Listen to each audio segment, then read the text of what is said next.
gaafa dhufte dhugaa rabbi siin boqochiisa dhugaa waaqaa siin boqochiisa wanti akkatti si hojjedheen akkatti diimessee si hojjedheen si boqochiisa. Azzaati immoo dhuftee daa'imman adeessaa waaqaa yeroo garaatti baattu biyya tokkorra sin hojjisiisuun sin boqochiisaa kun akkatti waxiinan hojjedhaa sin jedhatti ruukoo waan ofiiko. Na kanaaf kottu nyaaddoon sin jedha waan ofiiko kottu qaalaa iraataaf jecha qophaa'ee kuni amma irbaataaf sa'aatii irbaataa irratti kan biraatitti ta'uddeeko nama garrama jettaa doo dhuftee sin gurshamoo kam godhudhaati sin jedhatti ruukoo waan ofiiko tokkittiiko qabeenya koo deeku qabeenya jiruutu lubbuutu akkanaan sin jedha waan ofiiko doo dhuftee nama kanaan sin jedha lubbuutu qabeenya koo. Gudii arguu beera fuudhanii jedha Oromoon keenya gaafa mammaaku. Taarikuma agarraa bar gudii Maammadoo Itoophiyaa argechanii gudii Maammadoo Itoophiyaa akka inni si shilatu akka inni siin jedhu wayyoo si boqachiisa yoo dhufte si boqachiisa akkas si godha akkanas si godha haguma birri harkaan gaattutti abboo koo dhuguma jette moo sobdaree. Wanti wanni jecha afaanis yaa'u kun dhugaadha moo sobariyam damma yoo afaan keessan akkasitti mi'ooftanii akkasitti dubartiirraa qarshii guurtanii dhugaadha waanuma goota isinitti fakkaata akkasitti olaalan garuu hoo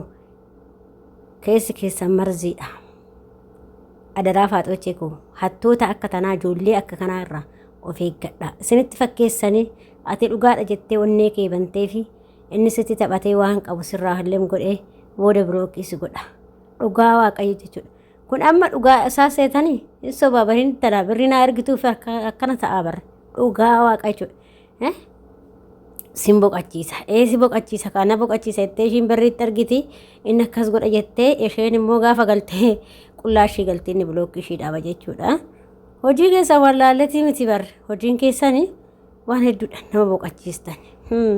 Injiruun solitti marannee jira amma injiru Maammadoo nuraa deema ashamaa akkam jirtu hordoftoota kabajamtoota chaanala kootii kan biyya keessaa kan biyya alaa bakka jirtanitti nageenyi waaqayyo isin yaa baay'atu akkam jirtu an obboleettiin keessaa nagaa gootuun qabaa galata waaqayyo isin jecha egaa hordoftoota koo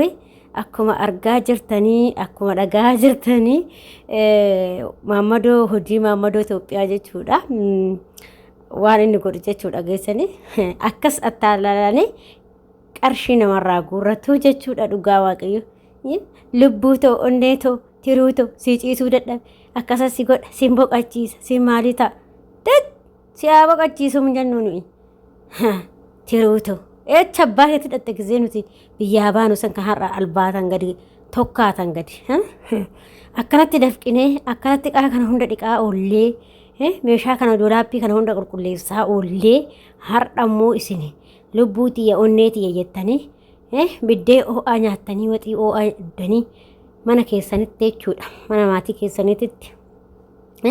buna gaarii dhugdanii sammuu boqonnaa gaarii fudhattanii hirriiba gaarii fudhattanii nuti hoo hirriiba gaarii hin qabnu boqonnaa gaarii hin qabnu nyaata gaarii hin qabnu jireenyi biyya ormaa kana hunda dardarree kana hunda dhiqnee harki nu buqqachaa'ee miilli nu buqqachaa'ee jechuu dadhabnee har'a isin immoo lubbuu tiyya onnee tiyya siitu isii kufe sin boqachiisa yoo akkanatti yoo sama sobdanii dafqa namaa nyaattan inuma sinii sifaa dhugaa waaqayyo jechuudha ijuma keessanii wanta kana laalaa ija keetii wanta kana laalame obboleessumti dhiiraa tokko akkamitti dubartii biyya arabaa irraa talalee qarshii nyaata kana osoo laaltan jechuudha dhugaa waaqayyo jechuudha osoo lafa kana yaa ittiin kenninaa keessattuu ijoolleen shamarran biyya oromaa jirtan adaraa keessan of qusadhaa hattoota akka tanaatarraa sitti fakkeessa malee inni na jaalata inni akkas naa ta'a jettee waliin hin maraatin dhugaa waaqaa jechuudha harki keessi gubatee miilli keessi gubatee hin beektani qaamoo yeroo dhiqan korodoksidhaan dhiqan yookiin marziidhaan jechuudha hin beektan irra caalan marziidhaan dhiqa baay'ee arabaa jechuudha maaliif wanta tsoomaa minaamina kana waan qabuufi wanna horii kanneen waan qabuufi zayitiin kun waan baatuuf dirqama hiqaan irratti waan jedha isatti qulqulleessaa jechuudha feerii yoo walitti goote malee feerii qofti hin qulqulleessu dhugaa waaqaa feerii addasaa hin qulqulleessu kan qulqulleessu kiroleksii yookiin marziidha yoo walitti naqani irra waliin godhee addeessee baasa waan hunda isaarraa jechuudha. Kanaaf inni immoo harka kee nama guddaa, harka keenyi nama guddaa jechuudha. Kanaaf amma inni akkasitti ittantanii warri dhiiraa ittanaa ooltanii algaarra ciistanii ittantanii biddee o'aa nyaattanii isin cubbuu isinitti ta'u rabbii keessanii jedhaati waaqa keessan kan isin uume ta'aase akkuma amantaa keessan isin sodaattanii akka yoo shamaruma biyya arabaa kanarraa birrii nyaattani waaqayyo sodaattanii maaloo dafqishii kun maaluma isinii godha dhugaa waaqa namni akkanatti wayiqaa kana laaltanii meeshaa kana dhiqaa oollee doolaappii kana walawalaa oollee dugdi nu citee miilli nu boba'ee harki keenya kiroleksiin nu gubee akkatti yoo isin birrii qarshii shamarran biyya arabaa nyaattan isinitti hin dhaga'amu xiqqishumallee yaaddanii dhugaa waaqaa marzii isinitti ta'a isin jedhe marzii isin keessaan baane isinitti ta'a keessattuu ijoolleen dhiiraa warri shamarraa attaallaltanii qarshii irraa nyaattanii si fuuna jettanii itti fakkeessitanii akka walola sobduu mucaa kanaatitti jechuudha qarshii ishii nyaattan jechuudha. Kanaaf adaraa faaxoochee kiyya adaraa of eeggadha ijoollee adaraa of eegaa sirriitti of eeggadha rabbi keessattuu ijoolleen mana madaamii jirta sirriitti of eeggadha faaxoocheen mana madaamii jirtan ilmi namaa qarshiidha malee kasi jaalatu kun jaalala dhugaa kasii qabu takka iyyuu hin agartu addunyaa harratti jechuudha. Kanaaf ilmi namaa qarshii jaalata waan ta'eef si jaalata seen sobee sitti fakkeessa malee lubbuu. Kanaaf adaraa of eeggannoo godhaa of eeggadhaa sirriitti ijoollee shamarran keenya jechuudha gisee waa gochuu qabda yookiin jalajjanullee qabdan jechuudha. Innaa namni tokko akkuma waan dhugaatti fakkaatee ijoolleen keenya asii dargaggeessatti qarshii erganii booda dargaggeessi qullaashii dhaabee booda immoo kaatee qullaashii galtee jechuudha. Kanaaf immoo of qusadhaa ati kan baateef hojiidha waan ta'eef hojii kee hojjetadhu galiitii kan waaqayyo keeti jedhe hin dhabdu waan ta'eef dhiirri guuteera waan ta'eef atis akkuma kee yoo kaayyoo qabaatte dhiiruma kaayyoo qabdu heerumta yoo kaayyoo hin qabaatin dhiiruma kaayyoo hin qabne heerumtaa jechuudha walumaa galatti. Innaa akkasii isiniin jedha qimamochee koo adaraa of eeggadhaa hattuu akka tanaatirraa jechuudha. Hattuu akka gurbattii kanaa ittantu jechuudha.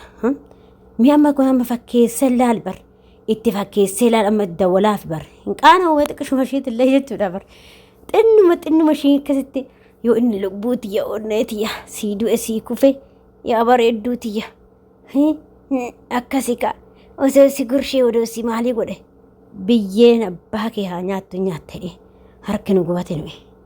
ittiin erginaa hojjenneen faaxoochin illee kun eeguma rarraafatteetuma silkii maammaduu jala fiiddi dhugaa rabbii keessattuu ijoolleen gorsa kan namaa hin dhageenye xurra caala nyaattamaa jira rabbi ijoollee baay'ee nyaattamaa jira. Mi'a namni nyaatamne jedhamee komeentatti warrisa ijoollee baay'ee nyaattame rabbi ijoollee baay'eedhaan beeku jechuudha. Dhugaa waaqaa jechuun maali akkumatti dhiiruma kanaa qarshii ergitan isin marartu kana hunda walaa ooltanii dhiqaa ooltanii duddi geessisite ara maatiin keenyaa yoo nu erga nu marartii baran dhugaa rabbii hinde jechuun baqqaan akkatti fidu boruu akkam taata ati ofii keetii yoo birrii argattu kana zafte borummoo si gaafata jechuudha barre. Akkatti dafqinee akkatti dadhabnee ganaa maammadoodha si ittanee sii du'e sii kufe siin jedhee sitti fakkeechee har'a birrii yoo sirraa nyaate ati dhuguma sitti fakkaata of eeggadhaa adaraa.